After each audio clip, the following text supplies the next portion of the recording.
اعوذ باللہ من الشیطان الرجیم بسم اللہ الرحمن الرحیم الحمدللہ کفا وسلام علی اشرف الانبیاء والمرسلین اما بعد۔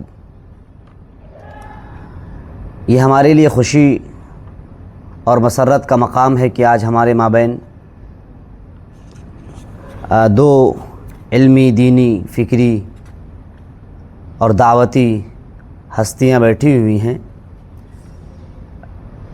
ویسے تو یہاں پر جناب مولانا شاداب نور ندوی جو سرزمین پورنیہ میں کام کر رہے ہیں وہ بھی بیٹھے ہوئے ہیں، اور جناب مولانا سیف اللہ آزاد ندوی اصلاحی بیٹھے ہوئے ہیں، لیکن جن کے بارے میں نے خاص طور سے تذکرہ کیا ہے وہ فاضل ندوۃ العلماء جناب مولانا و مفتی و قاضی ابو سلمان انور ندوی دامت برکاتہم العالیہ، اور ہمارے ہر دل عزیز دوست جناب مولانا عبدالحنان ندوی دامت برکاتہم، جو سرزمین پٹنہ میں خدمات انجام دے رہے ہیں۔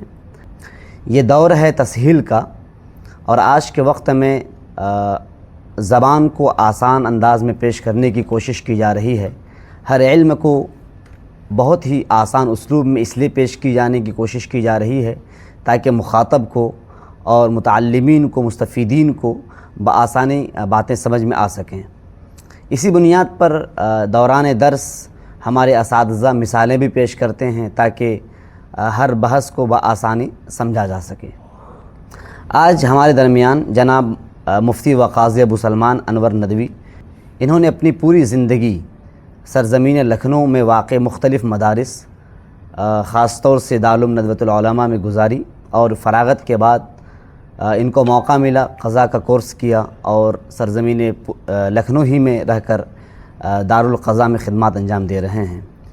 اس دوران انہوں نے سوچا کہ نورانی قاعدے کو جو پہلے ہی سے آسان اسلوب میں لوگ پڑھاتے تھے اور پیش کیا تھا، اس کو مزید آسان اسلوب میں پیش کیا جائے۔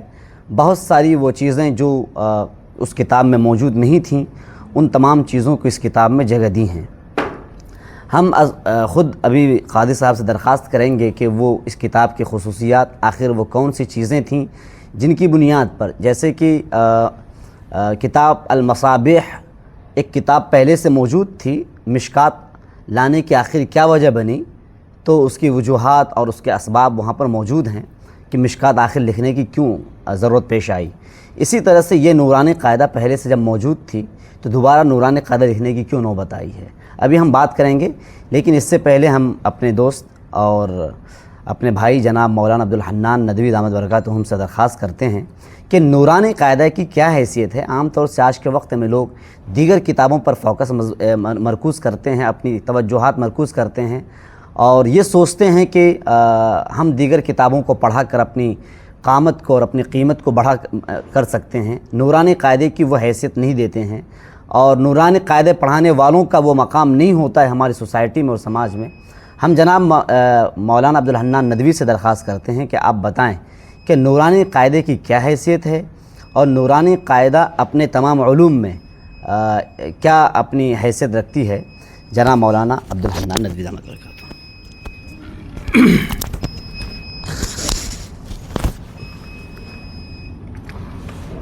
السلام علیکم ورحمۃ اللہ وبرکاتہ۔ نحمدہ ونصلی علی رسولہ الکریم، اما بعد۔ قال النبی صلی اللہ علیہ وسلم طلب العلم فریضۃ علی کل مسلم و مسلمہ، او کما قال علیہ الصلاۃ والسلام۔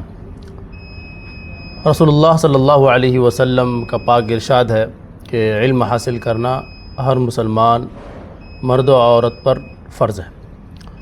یہی وجہ ہے کہ صحابہ کرام سے لے کر آج تک ہمارے اسلاف نے، اکابرین نے، صلحاء نے اور مفسرین نے، محدثین نے اس پر کام کیے، لیکن قرآن چونکہ عربی زبان میں ہے اور پوری دنیا کی زبان عربی نہیں ہے، اس بنیاد پر ان قواعد کی بھی ضرورت محسوس ہوئی جن کو پڑھ کر عجمی حضرات قرآن کو سمجھ لیں۔ انہی قواعد میں سے ایک نورانی قاعدہ، جو کہ اپنی جگہ پر ایک بہترین مقام رکھتی ہے اور بہت آسان اور سہل ہے، لیکن اس میں جو چیزیں نہیں تھیں اور سب سے بڑی بات یہ ہے کہ نورانی قاعدہ، جیسا کہ آپ مفتی صاحب نے کہا کہ ان کو وہ مقام نہیں مل سکا، خاص طور سے دیہی علاقوں میں اور وہ علاقوں میں جہاں پر تعلیم کی کمی ہے، لیکن سچ بتائیں اور اس کا اعتراف کرنا ضروری بھی ہے کہ یہ وہ کتاب ہے جو ایک پل کا کام کرتی ہے۔ اس کے بغیر ایک مسلمان، ایک قرآن پڑھنے والا، وہ صحیح سے قرآن پڑھنا نہیں سیکھ سکتا۔ ایک عربی جو جاننے کا خواہش مند ہے وہ عربی نہیں جان سکتا۔ بہت مفید کتاب ہے، ہم نے بھی کئی سال اس کو پڑھائے ہیں اور ہمیں محسوس ہوا ہے کہ واقعی میں کوئی کتاب نہ پڑھایا جائے، اور بھی بہت ساری کتابیں اس کے متبادل کے طور پر ہیں، لیکن اگر ان کو نہ پڑھایا جائے اور ان سے استفادہ نہ کی جائے تو محض یہ نورانی قاعدہ صحیح طریقے سے اگر کوئی پڑھ لے تو ان کے لیے قرآن روانی کے ساتھ پڑھنا آسان ہو جاتا ہے۔ ہمارے پاس بہت سارے لوگ آتے ہیں، کہتے ہیں کہ بچوں کو قرآن پڑھانا ہے، کوئی کتاب دے دیں۔ میں کہتا ہوں یہ کتاب ہے نورانی قاعدہ۔ ابھی میں ایک بچے کو ٹیوشن پڑھا رہا ہوں، نورانی قاعدہ پڑھا رہا ہوں، ان کا نورانی قاعدہ ختم ہونے والا ہے تو ان کی والدہ کہہ رہی تھی کہ وہ ایک اور کتاب لے کے آئے جو قاعدے کے مطلب بالکل متبادل کے طور پہ، کہ یہ کتاب بھی بچے کو پڑھا دی۔ ہم نے کہا کہ نورانی قاعدہ پڑھا دیا، اب یہ قرآن بچہ پڑھ لے گا۔ تو یہ وہ کتاب ہے جس کے ذریعے سے ہم لوگوں نے، بلکہ تمام قرآن کو پڑھنے سمجھنے والوں نے، عربی کو جاننے والوں نے اس زینے سے چڑھ کر ہی قرآن تک پہنچے ہیں۔ تو یہ بہت مفید کتاب پہلے سے موجود ہے، لیکن مولانا نے جیسا کہ کہا کہ قاضی مفتی ابو سلمان انور ندوی نے اس پر مزید کام کیا، اس کو اور سہل بنانے کے لیے انہوں نے اس پر کئی تختیوں کا اضافہ بھی کیا ہے، اور کچھ جو قاعدے جو پچھلی کتابوں میں لکھے ہوئے نہیں تھے اس پر بھی قاعدے انہوں نے چڑھائے ہیں اور ان کو آسان کرنے کی کوشش کی ہے۔ ہم دعا کرتے ہیں کہ اللہ تعالیٰ ان کا افادہ عام کرے اور بچوں کے لیے، لوگوں کے لیے اس سے استفادہ کرنا آسان ہو اور اس کا افادہ عام ہو۔ اب میں مفتی صاحب سے مزید دعاؤں کو مزید باتیں کریں اور اس سلسلے کو آگے بڑھائیں۔ جزاکم اللہ خیر۔ ماشاء اللہ، جزاکم اللہ۔ بہت ہی مختصر وقت میں برادرم مولانا عبدالحنان صاحب نے گفتگو پیش کی ہے اور اس کی اہمیت کو اجاگر کیا ہے۔ جناب مولانا و مفتی قاضی ابو سلمان انور ندوی دامت برکاتہم، آپ اس کتاب کی خصوصیات مختصر وقت میں آپ بھی بیان فرمائیں۔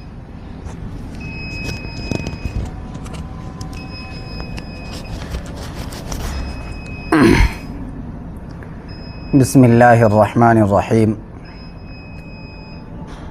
میں تمام علماء کرام کا تہ دل سے شکر گزار ہوں کہ آپ حضرات نے اپنے قیمتی اوقات کو فارغ کر کے اس مجلس میں تشریف لے آئے اور اس کتاب کے سلسلے میں اپنے خیالات اور تاثرات کا اظہار فرمایا۔ نورانی قاعدہ تقریباً 15 سالوں سے ہم پڑھا رہے ہیں۔ دارالقضاء میں بھی خدمت انجام دی ہم نے، قنوج میں تقریباً 4 سال، اور اس وقت لکھنؤ میں خدمت کر رہے ہیں مدرسہ اصلاح البنات میں، اور اس کے علاوہ ملی اور سماجی بھی کام کچھ ہمارے ذمے ہے۔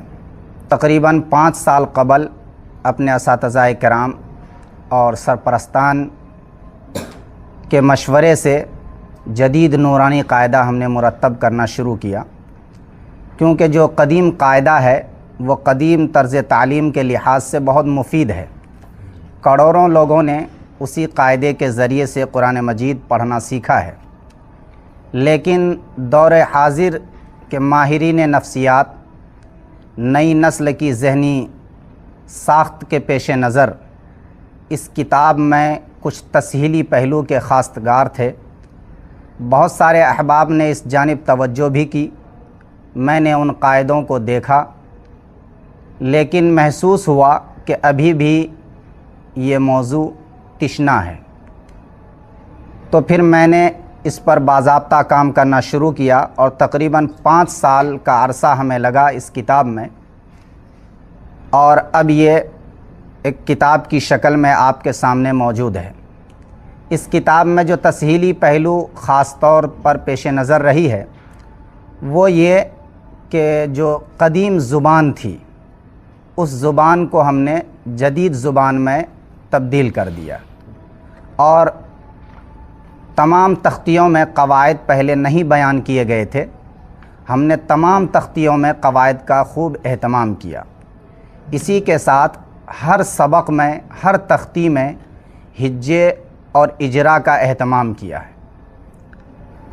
اسی طرح پچھلے قاعدے میں را کا بیان، مد کا بیان، یہ ناتمام تھے، ہم نے ان بیانات کو مکمل کرنے کی کوشش کی ہے، اور نون قطنی کا بیان، سکتہ کا بیان، حمزہ وصلی اور قطعی کا بیان جو پچھلے قاعدے میں نہیں تھے، ہم نے ان اسباق کا، ان تختیوں کا اس قاعدے میں اضافہ کیا ہے، اور سکتہ وغیرہ کے بیان میں حوالے وغیرہ پیش کرنے کی بھی کوشش کی ہے، اور جو بھی کام ہم نے اس میں کیے ہیں اساتذہ کرام اور ماہرین نفسیات کے مشورے سے کیے ہیں، اور اس کتاب میں جو تقریضات اور تصدیقات ہیں وہ ہمارے اکثر اساتذہ کرام کے ہیں اور تجربہ کار علماء کرام کے ہیں۔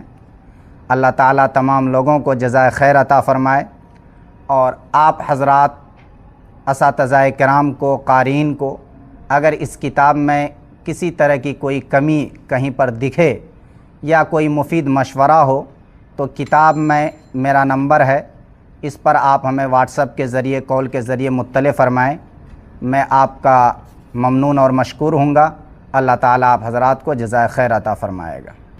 یہ کتاب روڈ میپ ہے۔ اگر عام طور سے جو مکاتب ہیں اپنے گاؤں میں اور علاقوں میں، وہاں پر پڑھانے والوں کے سامنے کوئی روڈ میپ نہیں ہوا کرتا ہے، اور جس طرح سے وہ چاہیں پڑھا دیتے ہیں، اس کتاب کے ذریعے سے ان کو ایک روڈ میپ مل سکتا ہے۔ یہاں پر ہمارے درمیان جو بیٹھے ہوئے ہیں جناب مولانا عبدالحنان صاحب ندوی، انہوں نے ایک عرصہ دراز تک اس کتاب کو پڑھائی اس کتاب کو، تو ان سے میں پوچھ رہا ہوں کہ آپ کو کوئی نئی چیز اس کتاب میں مل رہی ہے تو آپ بیان کریں۔ جی السلام علیکم ورحمۃ اللہ۔ کتاب میں تو بہت ساری نئی چیزیں مولانا نے شامل کی ہیں، جیسا کہ را کے قاعدے کا بیان نہیں تھا، اسی طرح سکتے کا بیان نہیں تھا، حمزہ وصلی اور حمزہ قطعی کا بیان نہیں تھا، مولانا نے اس کو ڈالنے کی کوشش کی ہے، اور بہت ساری جگہوں پہ جو قاعدے نہیں تھے، بہت سارے تختیوں میں ان کا اضافہ کیا ہے۔ دعا کرتے ہیں اللہ تعالیٰ سے کہ اس کتاب کا افادہ عام ہو اور بہت سارے لوگ، اکثر لوگ اس سے استفادہ کریں۔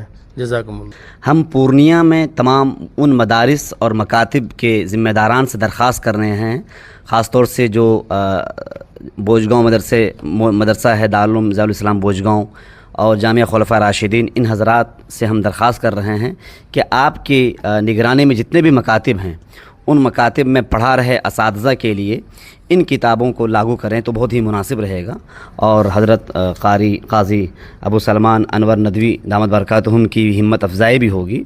جزاکم اللہ، بہت بہت شکریہ جناب قاضی ابو سلمان انور ندوی دامت برکاتہم، جناب مولانا عبدالحنان، جناب مولانا شاداب نور ندوی، جناب مولانا سیف اللہ آزاد، اور میرے عزیز جناب مولوی جمشید، جنہوں نے ویڈیو بنانے کا کام کیا ہے۔ سب کا شکریہ، اور اللہ تعالی ہماری اس نشست کو قبول فرمائے۔